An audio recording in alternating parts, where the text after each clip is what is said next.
my name is Maria and this is Gathered Home. I am thrilled that you found me today and Ellie, who is hanging in her favorite spot on the couch. I'm going to go ahead and show you in today's video how I have completely transformed this bench that has been living with us in our previous home and our home currently for 20 plus years. This bench holds a ton of memories. This bench was originally purchased to go to our kitchen table, which is funny enough still our kitchen table, but I've since redone it and bought new chairs for.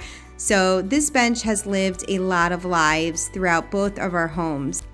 This orangey oak color is prevalent throughout our home. We have it in our flooring, we have it in our cabinetry, we've had it in different spots through some furniture and that sort of thing. And I've been slowly kind of transitioning out of this, and that's why I wanted to change the look of this bench. It has solid bones. There is nothing wrong with it. It is not even wobbly. That's what you get for buying good quality furniture 25 plus years ago. So I knew that I can make something of this. And since it was a fun project that I was doing for our own use, I was really excited to see where I can go with it.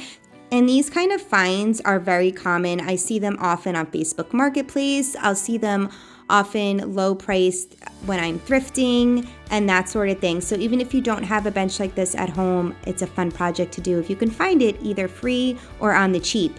I'm showing you here the difference between raw wood, the raw wood and the original coloring of the top of this bench. And every time I do a project that takes me down to the raw wood, I always question doing anything to it. I love the look of just raw, genuine wood. This is probably my favorite color. No staining, no painting. It really is truly, it's what I've left the top of our kitchen table to look like. I really love this color of wood, but I had an idea going on in my head. I knew I wanted to use this kind of permanently in our family room, which I've been slowly making over and giving in a unique touch. My husband and I recently redid our fireplace, which came out absolutely beautiful. We did an accent wall next to the fireplace. I've done a few things in there and it's really coming along nicely. So I thought that this would make a nice statement in there too. So that's kind of where my vision is with this. And with a lot of projects I always have a vision. It doesn't always come to fruition, but today's video, spoiler alert, it totally does. So what I did here starting off with the bench is basically sanding off the top, right? So we're just sanding it off. I used my husband's belt sander to do this, and then I kind of switched between his belt sander and my less crazy, hard to handle sander. And then I went ahead with just like a smoothing block to get all that edging and anything that may still be standing up down to just make it nice and smooth.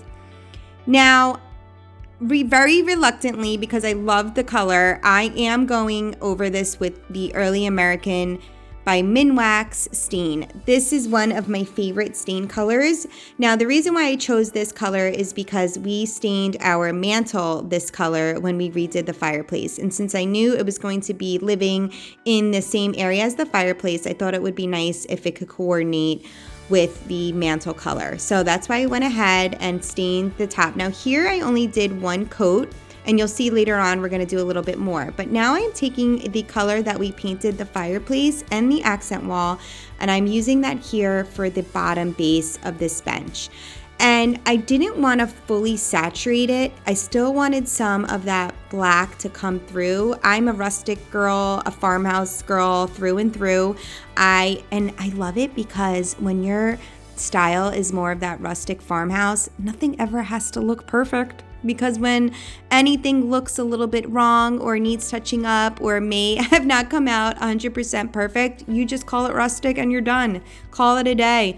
So I'm really happy that I tend to lean on the side of rustic farmhouse. So I really wanted the black to show through here. So I didn't go heavy-handed with the green paint.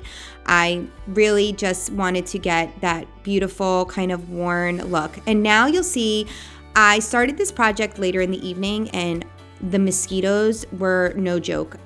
It was muggy. It was probably still in the high 80s at this point, and I am sweating here in this jumpsuit, but I had to put it on because I was literally getting eaten alive, and I even have like high socks on. So this is what happens when you do your own DIY projects. You're just in it for the long haul. I like to get stuff done as quickly as I possibly can, especially when I have the time. So fast forward, now we are the next day. The paint has dried. I love the way it looks. The first coat of stain has dried, and there was a little patch of black that I had forgotten to hit with the green paint there that you can see. But I go ahead and I get that, and I'm ready to bring this puppy inside now that I'm loving the color and everything is just smooth and looks beautiful. So once we get this stage done, I'm ready to bring it in the house, and I'm ready to transform it some more. So I'm showing you here kind of the area to the left there where we've done the fireplace and we've done that accent wall, and I am planning on putting this bench in that area. So I knew I wanted to do something on the top here. I knew I wanted to have some type of accent to really make this bench one of a kind. So I found these beautiful Magnolia transfers right on Amazon. They are beautiful. They come with quite a bit in a pack, and I'm gonna link them for you below as well in case you're interested. But we have a beautiful magnolia tree in the front of our home. And funny enough, I used to have a love-hate relationship with it because it really does make a mess with all the leaves. But it is such a beautiful tree that I'm really happy that we kept it. It was here when we moved in the house.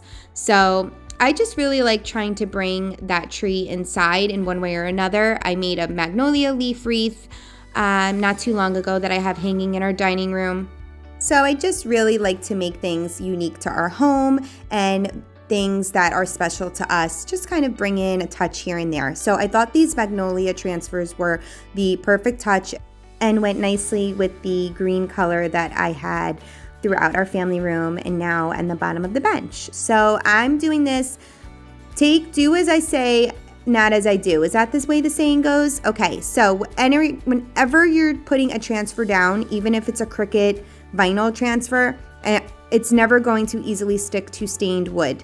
Just if you're not a crafter, cricketer, or it's never going to stick easily to stained wood. And this was no exception. I did not put a coat of clear anything over the top yet, so I was struggling a little bit with this. I don't show you too much of the struggle because otherwise this probably would have been a 3-hour video. But just take my word for it, and you'll see later when I actually add these to an accent chair that it goes a lot quicker when you put some type of polyacrylic or just some type of clear top coat down on top of the stain before you go ahead and put your transfer on. So it was a lot of putting it down, rubbing it, picking it up, putting it back down. And I did not need it to be perfect. I didn't need every single petal to be perfect. I actually preferred it to be not perfect. I wanted it to look like it was a part of the bench, kind of worn. I didn't want them to look new, which is obviously how they'll look when you first put them down. But you'll see in a moment how I kind of changed the look of that. They also came with 2 really cute butterflies, and I knew I wanted to use at least one of them, so I picked this one here. I thought it went a little bit better with the magnolia transfers, and I was just playing around with it, seeing what side I wanted to put it on, and I ultimately chose the left side there, and I just thought these really looked beautiful. Now, as you can see, as I'm showing you, they have a shininess to the top of them. So to get rid of that shininess, I am just taking a sanding block, and this is, did I say a sanding block? A sanding block. And this, I believe, is a 220 grit sanding block, because obviously you don't want to ruin the transfers, but I just wanted to get that glossy top coat off of them. And it did the trick. I did that all around the entire bench, and now I am just wiping down any dust that came off while I was doing that.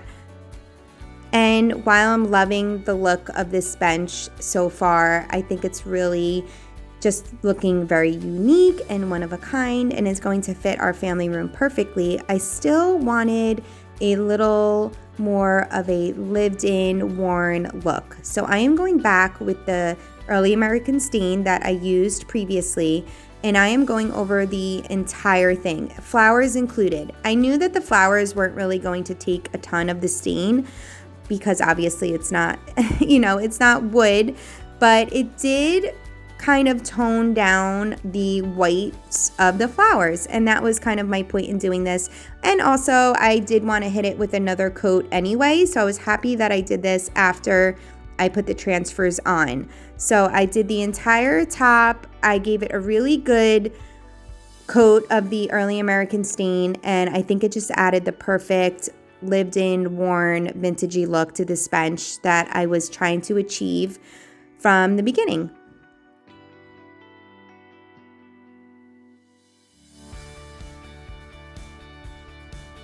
After I let that coat sit another about 24 to 48 hours, I don't remember exactly how long, but as long as you let it sit for a few hours, you'll be good to go. And I wanted to go back and hit it with some type of a clear top coat. And I do love this stuff here. I've used this on our kitchen table. And while I didn't need anything too heavy duty, I wasn't really planning on having this bench to be used. I was planning on having it be more of just an accent piece. I did want to protect it, and I also wanted to make sure those transfers were nice and covered. So I love this stuff. It doesn't change the color of what you're putting it on, but it just gives a beautiful finished look.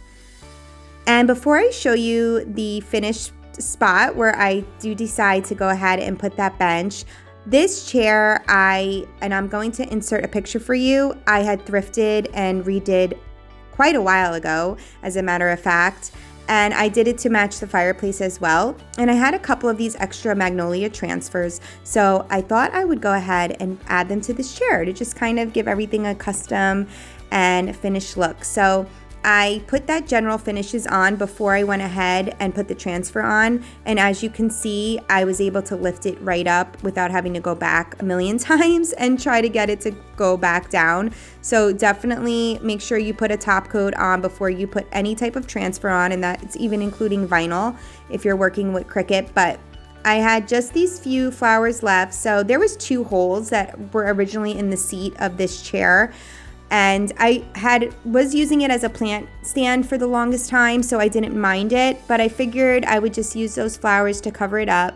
This butterfly, although it's really pretty, just wasn't fitting the vibe of what I was going for here, so we're gonna put that guy away for definitely, I'm sure I'll use it in a future project, but I thought that this really was a cute idea to just have the chair and the bench coordinate with one another. And I'm doing the exact same process I did with the bench, getting that shiny top coat off of the chair, really off of the transfers, and just wiping it down.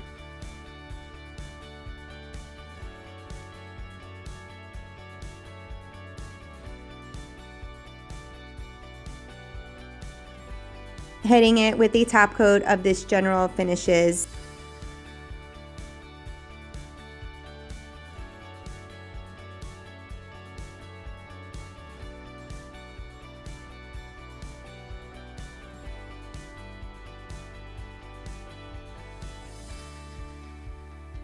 And voila, a chair that I had already transformed and loved. Added these transfers too, and I think it just really takes it up a notch. And even though it's vintage and lived in and worn, it kind of gives it an updated and newer look. I'm loving the way both these refinished, redone, made over furniture pieces are looking here in our family room. If you love makeover projects, if you love thrifted finds, turned homemade treasures, if you love decorating in any capacity, then you've found the right channel. Make sure you're subscribed. I'm truly so happy to have you, and I'm looking forward to showing you and sharing with you all the fun things we have coming up here at Gathered Home. Thank you so much for being here, and I will see you in the next one.